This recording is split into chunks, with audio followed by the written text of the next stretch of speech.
राष्ट्रपति जी के अभिभाषण पर धन्यवाद प्रस्ताव पर चर्चा माननीय अखिलेश यादव जी।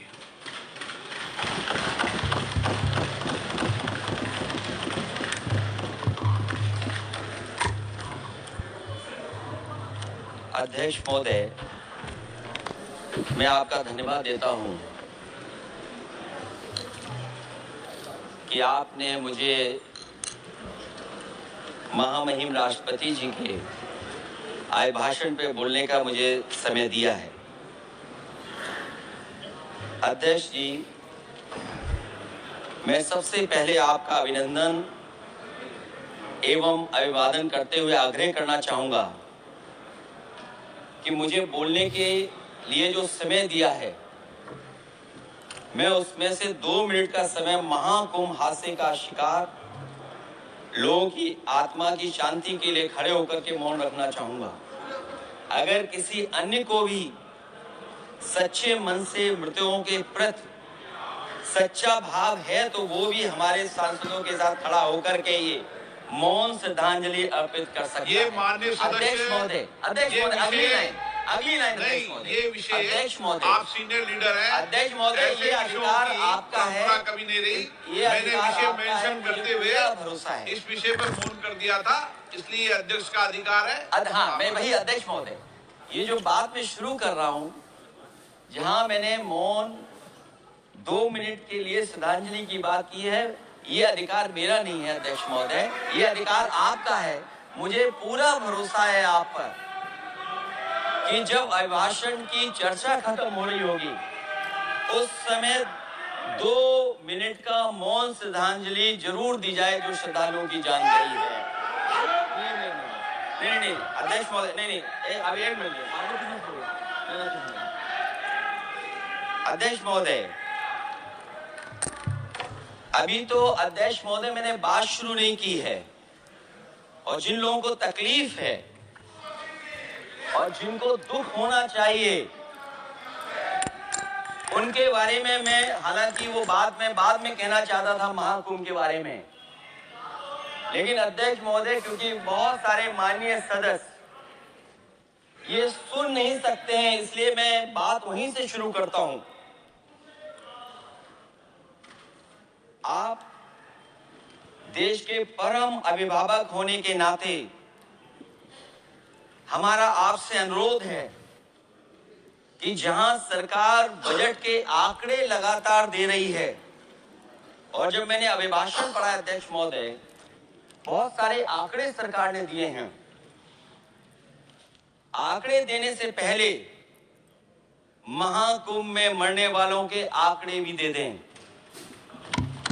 महाकुंभ की व्यवस्था के बारे में स्पष्टीकरण देने के लिए मेरी मांग है अध्यक्ष महोदय, सर्वदलीय बैठक बुलाई जानी चाहिए। महाकुंभ आपदा प्रबंधन व खोया पाया केंद्र की जिम्मेदारी सेना को दी जाए। महाकुंभ हादसे के शिकार लोगों की मृत्यु, घायलों का इलाज, दवाइयों, डॉक्टर, भोजन पानी, परिवहन की उपलब्धता का आंकड़ा संसद में पेश किया जाए। महाकुंभ हादसे के लिए जिम्मेदार लोगों पर, महाकुंभ हादसे के लिए जिम्मेदार लोगों पर घोर दंडात्मक कार्रवाई हो। जिन्होंने सच छिपाया है उनको दंडित किया जाए। अध्यक्ष महोदय, हम डबल इंजन की सरकार से पूछते हैं, अगर अपराध बोध नहीं था तो आंकड़े दबाए, छिपाए और मिटाए क्यों गए हैं? सच छिपाना और मिटाना भी तो अपराध है। इसका दंड कौन भुगतेगा अध्यक्ष महोदय? जहां इंतजाम होना चाहिए था वहां प्रचार हो रहा था। एक धार्मिक समागम में डबल इंजन का राजनीतिक प्रचार अशोभनीय है, निंदनीय है। इतने बड़े हादसे के बाद कम से कम अब तो वो होर्डिंग उतरवा देना चाहिए। अध्यक्ष महोदय, महाकुंभ की जो तैयारी हुई, जो हम लोगों ने जाना वहां पर, महाकुंभ न केवल 144 साल के लिए ये कहा गया, बल्कि ये भी कहा गया कि पहली बार धरती पर इस तरह का डिजिटल और जो आधुनिक चीजें हैं, टेक्नोलॉजी, उसका इस्तेमाल कर करके महाकुंभ होने जा रहा है। सीसीटीवी, ड्रोन, लाइव स्ट्रीमिंग के आधार पर जिनका दावा था कि वो डिजिटल कुंभ करा रहे हैं, वो मृतकों की डिजिट नहीं दे पा रहे हैं। एक तरफ तो जो लोग डिजिटल डिजिटल डिजिटल अध्यक्ष महोदय कहने को थकते नहीं हैं, लेकिन जब कुंभ में इतना बड़ा हादसा हो गया है तो यही सरकार डिजिट नहीं दे पा रही है। हमारे अपने लोग मारे गए हैं, जिसमें परिवार का हर रिश्ता दिवंगत हुआ है। किसी की माता, किसी के पिता, किसी की बहू, किसी की बेटी, किसी का भाई बहन, चाचा चाची। बच्चों के आंकड़े तो अभी तक नदारद हैं। खोया पाया केंद्र ही लोगों को तो नहीं मिल रहा है। जो खोया पाया केंद्र था उसको भी लोग पा नहीं पा रहे, ढूंढ नहीं पा रहे। अध्यक्ष महोदय, कुंभ कोई पहली बार नहीं हो रहा है। कुंभ का आयोजन सदियों से होता आया है। हमारे पौराणिक और हमारे इतिहास के दस्तावेज ये बताते हैं कि समय समय पे जो भी सरकारें नहीं होंगी, जिसका भी राज रहा होगा अध्यक्ष महोदय, उसने महाकुंभ या इस तरह के कुंभ का आयोजन किया है। एक तरफ तो वो कि जो 144 साल बाद महाकुंभ होने जा रहा है, उसका इतना प्रचार किया। और मैंने तो कई टीवी इंटरव्यूज में, कई समाचार चैनलों पर ये बात सुनने में आई और सुनते रहे हम लोग कि सरकार ने 100 करोड़ लोगों के आने का इंतजाम किया है। और अगर 100 करोड़, अध्यक्ष महोदय, अगर ये बात गलत है तो मैं रिजाइन आपको देना चाहता हूं। अगर अध्यक्ष महोदय, ये माननीय सदस्य लोग अगर ये नहीं सुन पा रहे हैं तो मैं इनको एक एक को, आप नहीं गए स्नान करने, आप स्नान करने नहीं गए, इसीलिए इस तरह की भाषा का इस्तेमाल कर रहे हैं। अध्यक्ष महोदय, ये कहा गया कि 144 वर्ष के बाद ये हो रहा है। जहां तक मेरी समझ और जानकारी कहती है, जो एस्ट्रोनॉमी और एस्ट्रो चीजों को समझते होंगे वो ये स्वीकार करते होंगे, जो भी कुंभ होता होगा वो 144 वर्ष के बाद ही होता होगा। लेकिन ये कहा गया कि नक्षत्र ऐसे हैं। तो मैं अध्यक्ष महोदय सरकार से कहना चाहता हूं कि सतयुग से लेकर के कलयुग तक ये सनातन परंपरा रही है कि संत, महात्मा, साधु समाज मुहूर्त के हिसाब से शाही स्नान करते हैं। उसमें नक्षत्रों के हिसाब से जो सहयोग बनता है वही शाही स्नान का मुहूर्त होता है। लेकिन भाजपा के राज में ये सनातन परंपरा टूट गई। पहले सरकार ने संत समाज को शाही स्नान रद्द करने का आदेश दिया, जिससे अनादिकाल की सनातन परंपरा टूटी। और फिर जब देश भर ने ये बात उठी, देश भर में ये बात उठी, तो उन्होंने हाथ से को छिपाकर फिर से आदेश दिया कि अखाड़े शाही स्नान करने जाएं। इससे सरकार ने पावन मुहूर्त के स्थान पर अपने मनमाने समय पर स्नान कराने का आदेश दिया। बात उस दिन या तिथि की नहीं होती है, बल्कि निश्चित मुहूर्त काल की होती है। ये सनातन परंपरा तोड़कर इन लोगों ने अच्छा नहीं किया। और ये क्या परंपरा टूटी है कि नहीं टूटी है, मैं समझता हूं अध्यक्ष महोदय मुझसे बेहतर सामने वाले ज्यादा जानते होंगे इसके बारे में। और जो लोग, अध्यक्ष महोदय, जो हम लोगों ने देखा वहां पर लोग पुण्य कमाने आए थे और अपनों के शव लेकर के गए हैं। चमत्कारी करिश्मा तो ये हुआ है, श्रद्धालुओं के शव मिल गए थे, पर सरकार स्नान करने वाले मरने वालों की बात स्वीकार नहीं कर रही थी। और इससे ऊपर ये बात जो वहां पर और हुई, अध्यक्ष महोदय, जब ये जानकारी हो गई कि कुछ लोगों की जान चली गई, लाशें हैं जो मोर्चरी में पड़ी हैं, अस्पताल में पड़ी हैं, उसके बाद सोचिए सरकार क्या कर रही है। अपने सरकारी हेलीकॉप्टर में फूल भर करके फूलों को डालने का काम किया। सोचिए ये हमारी कहां की सनातनी परंपरा है। मैं जानना चाहूंगा सदन के माध्यम से हमारे माननीय सदस्य बताएं कि जहां लाशें पड़ी रही हों, न जाने कितनी चप्पलें पड़ी थी, न जाने कितनी चप्पलें पड़ी थी, न जाने कितने कपड़े पड़े थे, महिलाओं की साड़ियां थी, कपड़े थे, लेकिन उनको कैसे उठाया गया? उन सबको उठाया गया जेसीबी मशीन से, ट्रैक्टर की ट्रॉली से। उनसे उठा करके कहां फेंका कोई नहीं जानता, लेकिन जब उनको लगा कि वहां से बदबू आ रही है तो यही सरकार के लोग छिपाने लगे हैं। यही आपका महाकुंभ का आयोजन था। और हर बात को छिपाने के लिए न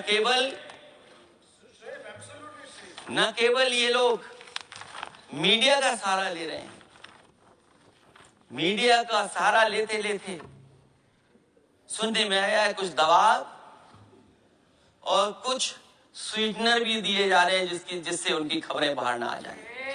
और अगर अध्यक्ष मोदी ये बात सब गलत है मेरी, अगर ये बात सब गलत मैं कह रहा हूं, तो अभी तो नेता सदन को भी भाषण देना है।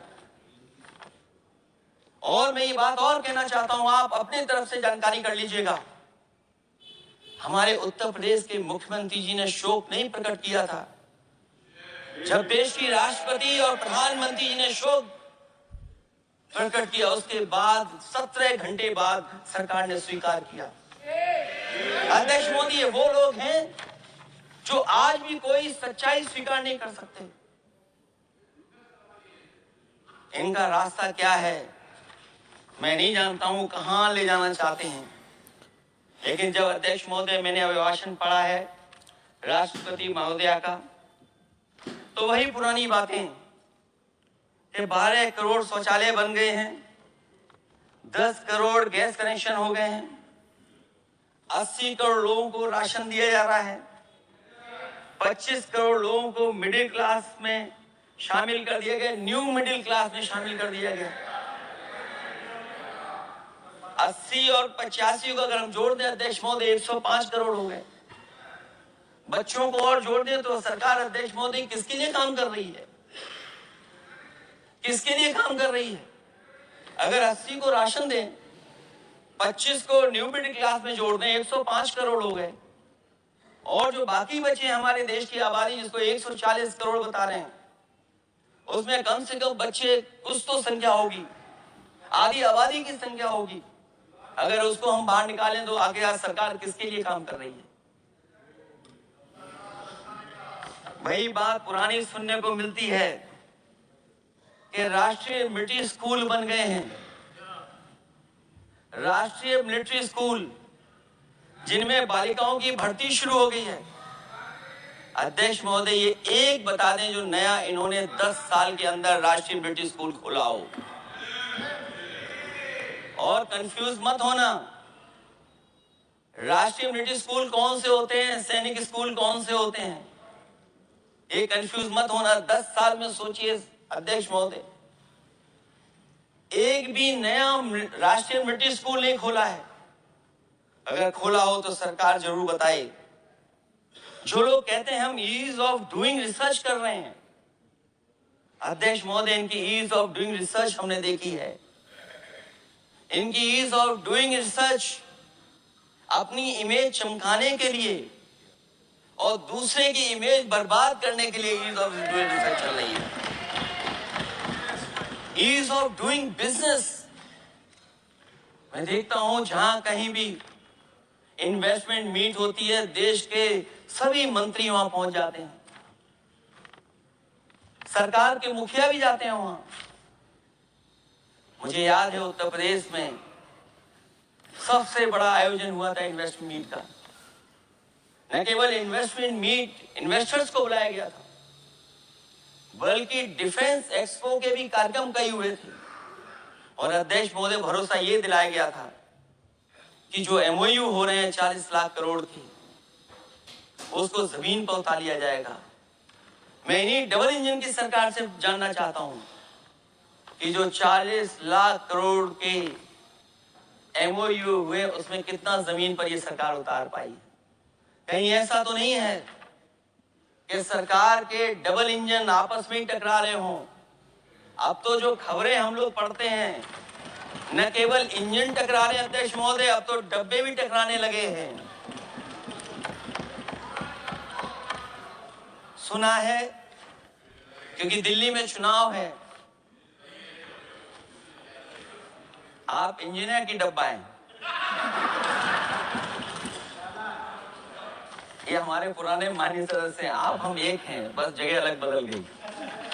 जिस विभाग के मंत्री हैं वो हमारा ही काम है, आप लोग अच्छा नहीं कर रहे। भाषण में सुना कि यहां पर मेट्रो की जो दूरी है वो दुगनी कर दी गई है, पटरी दुगनी कर दी गई है, एक्सपेंशन हो गया है इतना। अध्यक्ष महोदय, मैं स्वीकार करता हूं दिल्ली का चुनाव है, एक्सपेंशन की बात करेंगे, लेकिन कभी आपने क्यूटो का नाम सुना है? आपने वेनिस का नाम सुना है?